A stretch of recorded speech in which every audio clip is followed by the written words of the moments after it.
Greetings, beloveds. If you truly understood the power of your minds to create, to manifest, you would be so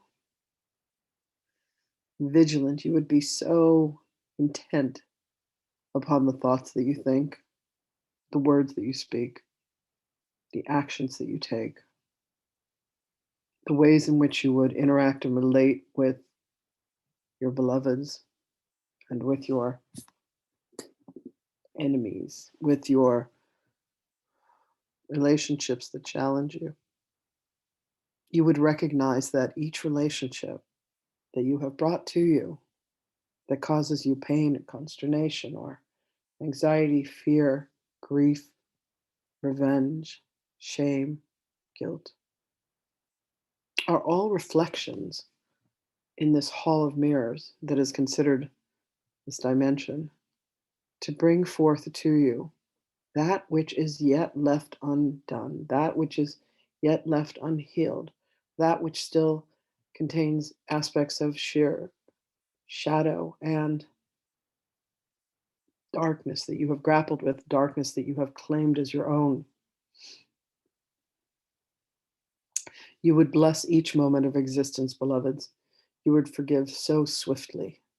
You would see that what stands before you, what truly stands before you, is yourself, is an aspect of your soul that says, "Hi, remember me. We have unfinished business." As you bring yourselves to bear within your own existences, as you allow yourselves to see the relationships that come before you, understand that each one of them is merely an aspect of your soul. It is as if you were looking at your hand, your own hand, and you said, "Who is this? I do not know this person." And yet it is you. Each and every moment of your existence is you. Whether you choose to populate yourself in a world where you are a victim, whether you choose to populate yourself where you are successful, there are other aspects of you. The back of your hand. Are you more familiar with the thumb or the pinky, the middle finger or the ring finger, the index finger? Have you seen the lines and the creases? Are you familiar with your nails? Do you know your hand? Do you know the back of your hand as well as you know the palm of your hand? Your life is right before you, beloveds. This beloved one had the opportunity to sit with a woman who was a reader of palms and who was indeed able to read her like a book. And as beloved sat in amazement, she had an inkling. Ah, this woman I have brought before me to remind me of the journey that I have created, the life that I have designed, the relationships that I have desired to bring into my world, aspects of self that I am still remembering, the aspects of self that I am still bringing light and love to.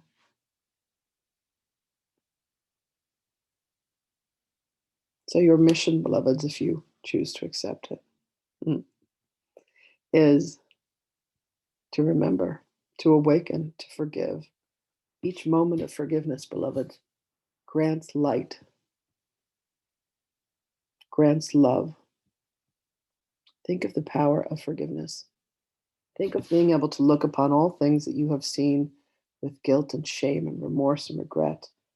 What if you could look upon these same circumstances, beloved, as innocent? What if you could come to realize that you were never guilty of anything? What if you could come to realize that there really was never sin, that you are innocent and you always have been? What if you could allow yourself to look upon each circumstance as brand new? What does this being hold for me today? How can this being teach me about love? How can this circumstance, how can this act of forgiveness remind me of the truth of me? The truth of you, beloved ones, is that where you are, God lives in a holy instance. How could that be anything other than beautiful? How could that be anything other than magnificent? What would there to be forgiven? You will come to the realization, dear ones, that there is no need for forgiveness. But yet, when you have jumped inside of this structure, this egoic structure, what you have granted to yourself is a realm in which forgiveness is indeed necessary, for it is the key to unlock what it is that your mind has done to your heart. Open your hearts, beloved. Many of you are very good at giving. Are you now willing to learn how to receive? Are you able to allow yourself to receive God's love? Are you able to allow yourself to receive God's grace? Are you able to grant to yourself the forgiveness that you so desperately want? For in that moment of forgiving, you give to yourself the truth of you, the light of you, the grace that you are.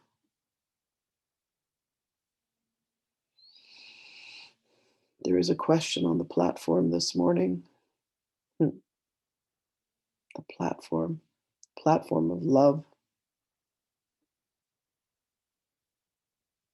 There is one who comes forth with a question that is important for all to heal.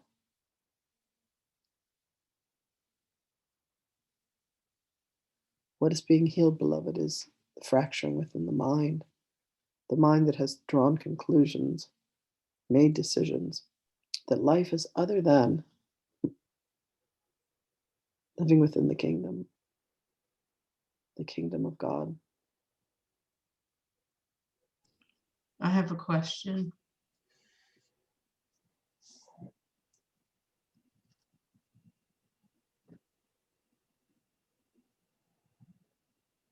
How do I address my unconscious choice to remain sick and unhealthy?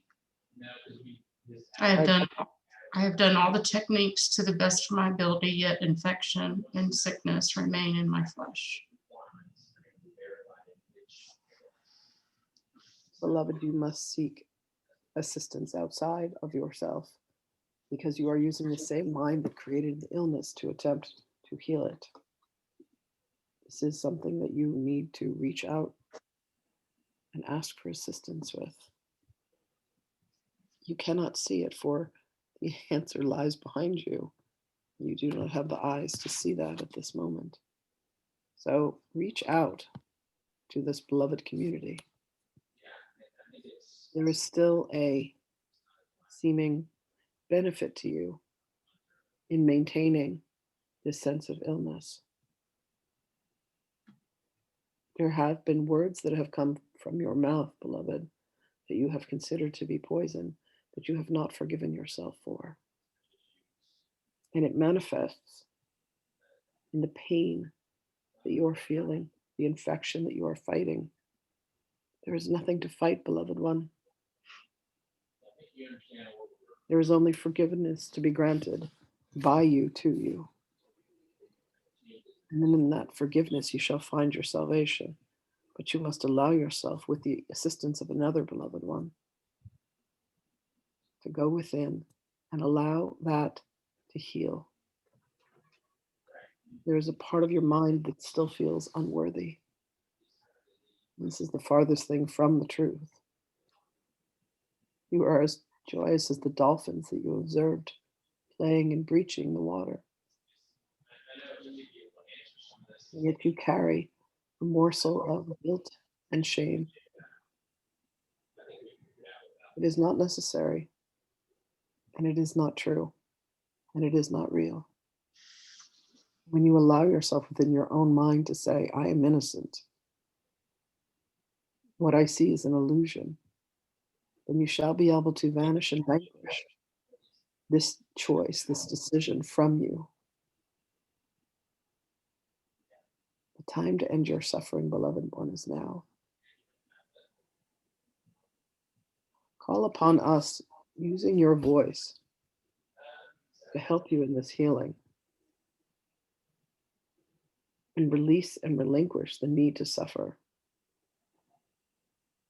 For it is as illusory as the clouds that float by within the sky. You are as God created you. God did not create you with an infection in your mouth.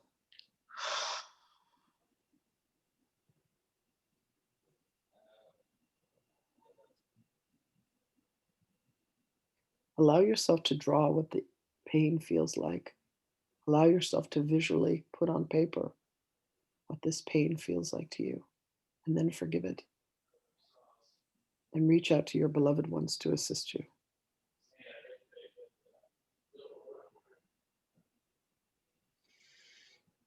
And this shall be healed by tomorrow. Your matrix.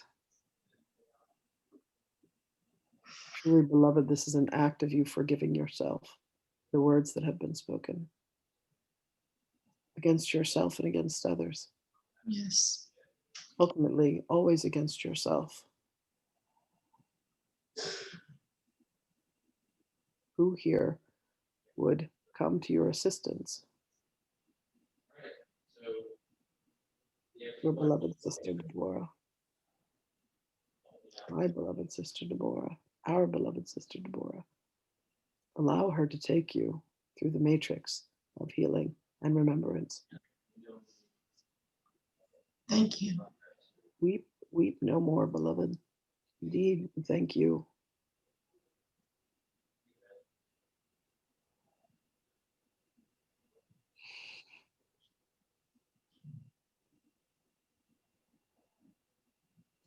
Allow your mind to be a realm of innocence, not of guilt and shame, for that is the work of the shadow. It is illusory. Allow yourself to claim your innocence, beloved one.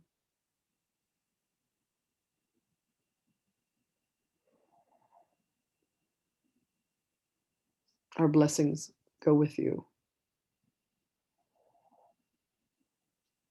Thank you, Yeshua. We see you as well, beloved one. We always have. We always will. We see you as divinity. We see you as holiness. We see you in the eyes of perfection. Not perfection from an ego's perspective, but there is what is perfect and there is what is not. We see you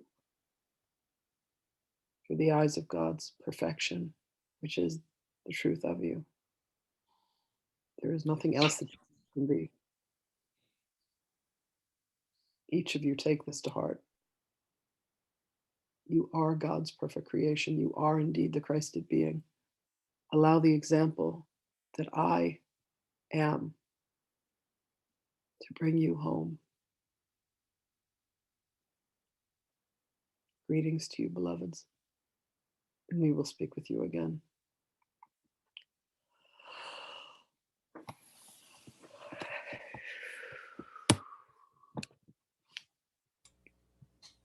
Thanks, Lynn. Great.